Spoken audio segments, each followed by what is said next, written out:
всички други компоненти при определене на лихвения процент. Нашето виждане, нашите идеи в мотивите сме го записали и в Закона за кредитните институции, и в Закона за потребителския кредит, че лихвения процент, начисляван от банката, може да се състои само от две части. Променлива, която е пазарен индекс, нищо повече, и фиксирана, която се включва. В момента на сключване на договора всички останали рискове, такси, доходност, по преценка на банката. Приемаме, казваме, към днешна дата, това условно казваме, банката за еврокредит е Euribor плюс 6. Значи 6 е твърдата надбавка. От тук нататък банката, днес обсъждахме, че е добре да прави една корекция в този текст, не може едностранно, не да го променя, а да увеличава надбавка. Едностранно, ако иска да я намали, дава ми и право. Говорите за линея 3, защото трябва точно там и въпрос. Не може да намали. Може да я намали, ако иска да облегчи. Да, ако иска за линея 3 ли говорите, защото аз имам там. За линея 3 ли говорите точно за тази промяна, защото аз имам там конкретно предложение, че може да се тълкува много разширено. На член 58 пак. На член 58 алинея 3.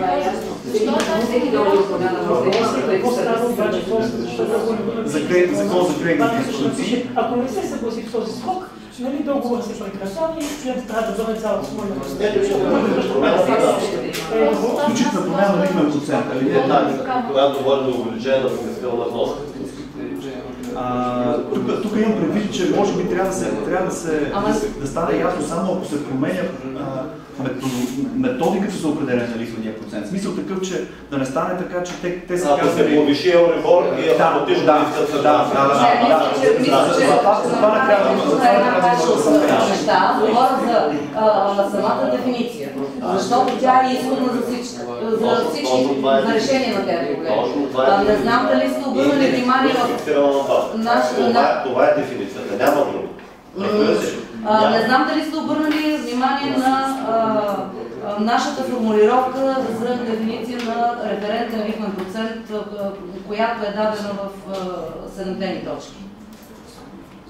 Мисля, че е много ясно там направена тази дефиниция. Ако искате, ще изчета. Референтен лихвен процент е лихвения процент, използван като основа за изчисляване на приложимия лихвен процент, който проистича от общодостъпен източник, който може да бъде проверен от двете страни по договор за кредит и върху който нито една от страните не може да влияе. Всичко останало, всяка друга формулировка... Няма в тези ваши, аз не го няма. Има го публикувано в интернет, внесено в... Ако трябваше да го препратя... Тъй като някой от вас ми изпрати точно този материал и аз от него съм го разпечатал. Значи, ако трябваше да ви препратя този вариант, но за нас това е дефиницията, която трябва да бъде дадена. Защото всяко едно друго нещо, включително и така, както вие го предлагате, че лихвения процент по една сделка се състои от променлив и непроменлив компонент, то това е ясно. Става дума за определяне на този променлив компонент, какво трябва да съдържа. И там именно е мястото на приложение на тази дефиниция. Защото в противен случай ще се стигне пак до там да бъдат включвани компоненти, които нямат отношение към цената на договора, сключвана с трето лице, ами се включват компоненти, които прехвърлят чистия търговски риск на банката върху кредитополучателя. Безспорно този въпрос мисля, че нямаме никакъв. Въпросът е нямате, аз ще ви я препратя. Въпросът е как точно ще бъде приета дефиницията, защото вие сте юрист, ние сме финансисти, ще го гледат в Народно събрание в края на краищата също юристи, как ще изглежда последното прецизиран текст, така че да няма двусмисли. Именно, това е целта. Това е важно. Идеята е следната, да бъде използван индекс, върху който банките не могат да влияят пряко. Така е. Формулировката, дали ще е тази... Но все пак не какъвто и да е било индекс, пак казвам. Значи те се дават в момента индекси, които са примерно процента на резервите заделени от депозитна база, определени по закон. Ама аз знам, че не е индекс, но те го включват точно в индекс. Нека да бъде точно и Euribor, и ОЛП, нали банките влияят върху него. Това е друга тема. И то е резултат на това, което се случва. Така е, само че къде и на какво ниво. Се определят субективно от управителните тела на банките. Точно така, за това става. Определят се от функционирането на цялата банкова система на дадения пазар. Евробора се определя от функционирането на всички банки, които работят в еврозоната, които работят в евро. Либора се определя от абсолютно или от най-големите банки, макар че върху тях гледат и по-малките банки в техните отношения, пак от функционирането на пазара. Говорим за индекс, който не може да бъде определен от ръководството на Unicredit Bull Bank, примерно. От местния пазар, де факто. Само искам да кажа, че понеже банките очевидно твърдо се противопоставят на този вариант, защото той е малко по-тесен. За тях е по-ограничителен. Може би е хубаво да формулираме тук червената линия, за която не може да се отстъпва. Тя е първо да има каквато и да е възможност за субективизъм, т.е. компонент. Да. Защото може и така да се обърне дефиницията, да каже какво не може. Там нататък формулирайте. Так може да е окей, нали? И второто нещо е лихвения индекс или как да го наречем, референт да отразява само лихвени фактори.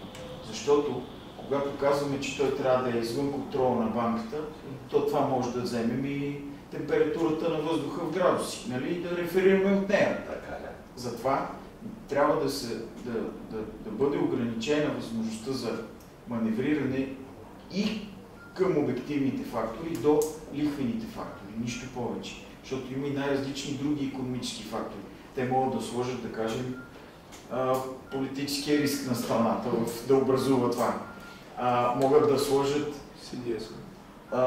Това се опитва много. Тези неща са част от риск асесмента, които би следвало да влизат в фиксирания фиксиране. Ние това ще да изключим. Тоест може да се обърне дефиницията и по обратен начин. Да каже какво не може, и там нататък нека те да дефинират. Има идея, например.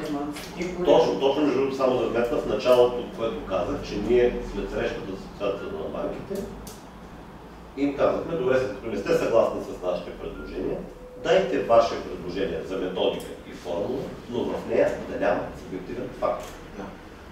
Да видим какво ще е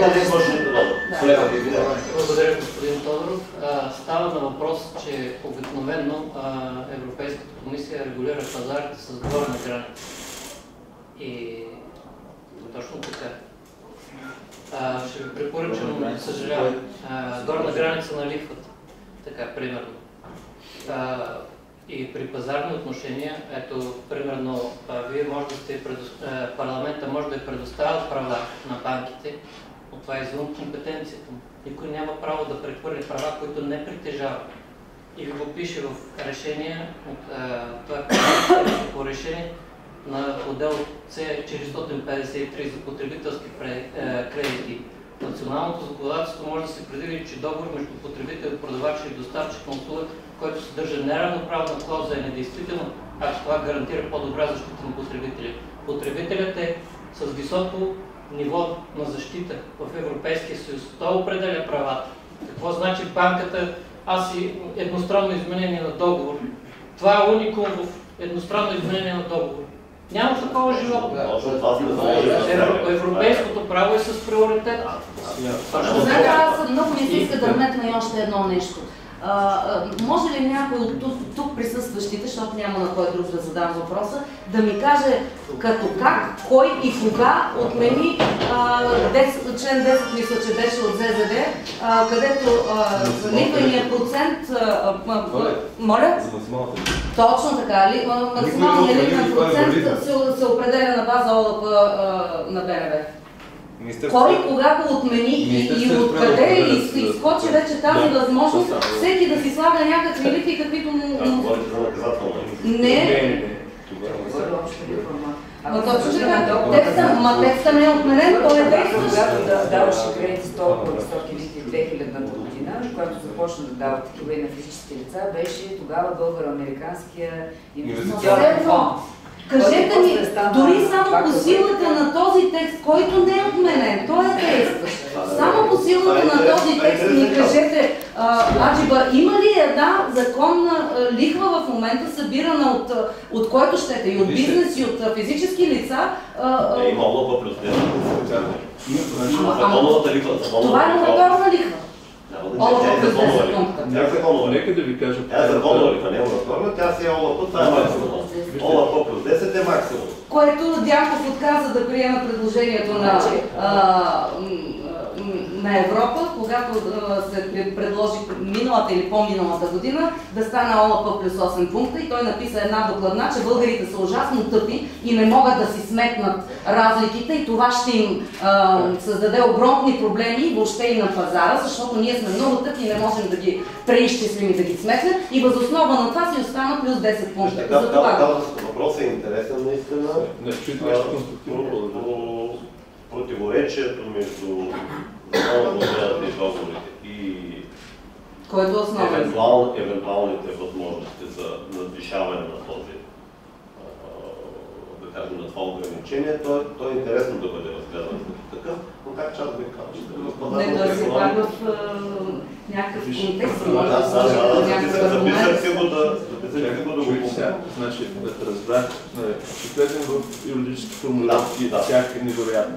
Обаче не трябва да се нарушава баланса между правната наука и икономическата ефективност.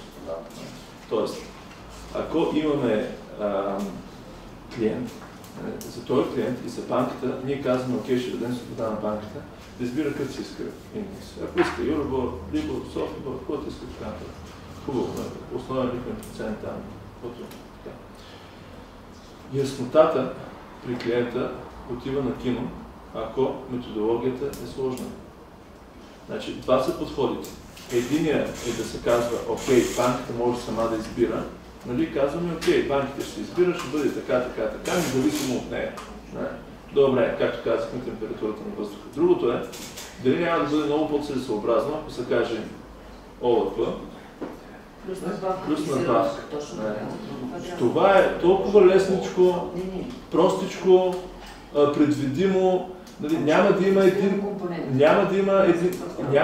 милион такива, как се казваха, тълкувания, няма да има 1 милион агенции, рейтингови, поддръжка на това, сметки и така. Простичко. Човека знае основен лихвен процент. И знае къде си го проведи, смята си го. Аз като финансист ви казвам, че ако в момента ми се налага, имам така доста дела, се опитвам да разбера как тия банки смятат и как не смятат. Аз съм добър в тази работа. И аз не мога да го направя. Моля? Аз го смятам на ръка и проверявам машината. Разбирате ли докъде съм стигнал? Няма проблем, всеки може да разбира Да се довърши мисълта. Ставаше на въпрос, че има... И не мога. Ставаше на въпрос, че има книжка издадена в 2006 година в информационния център на Европейската комисия. Регулирането просто и ясно. Значи, Европейската комисия се стреми максимално кратко и европейските институции да направят правилата за регулации максимално кратки, прости и ясни, за да са достъпни за всички, за да има пазар. Не може един пазар всеки да се слага цени каквито иска. За какво Европейската централна банка на 2 май? На 2 май защо намалява лихвата по револвиращи кредити от 0,75 на 0,5. Нашите банки тръгват обратно. Ще влезем в един разговор за пазарната икономика, регулацията на пазарната икономика, намесата на държавната, над държавната институция Европейски съюз. Няма поне аз колкото знам в Европейския съюз някакво законодателство, което ограничава цената на ресурса. Да, Европейската централна банка задава някакви параметри и въз основа на своите механизми, които има, успява да регулира пазара, но това не е някакъв ограничителен режим. Но нека да се върнем на тази действително. Ние между другото не спорим по темата. Единствената ми забележка към това да кажем ОЛАП само е първо, че действително при кредитите в други валути ще срещнем и според мен оправдана съпротива, доколко оправдана, че ОЛАП не може да е единствения, как да кажа, референтен индекс, защото, да кажем, банките се рефинансират, основно да кажем в долари, на база либор. Така че не е на ОЛАП. Когато се получат разминавания между индекса в местна валута и индекса в чуждата валута, рискуваме да влезем в ситуация, в която, да кажем, излагаме и банките на риск, което не е нашата цел. Нашето предложение не е да кажем в този законопроект, може би трябва да го прецизираме малко повече, но не е да кажем, всяка банка може да си избере какъвто индекс се дойде на ума.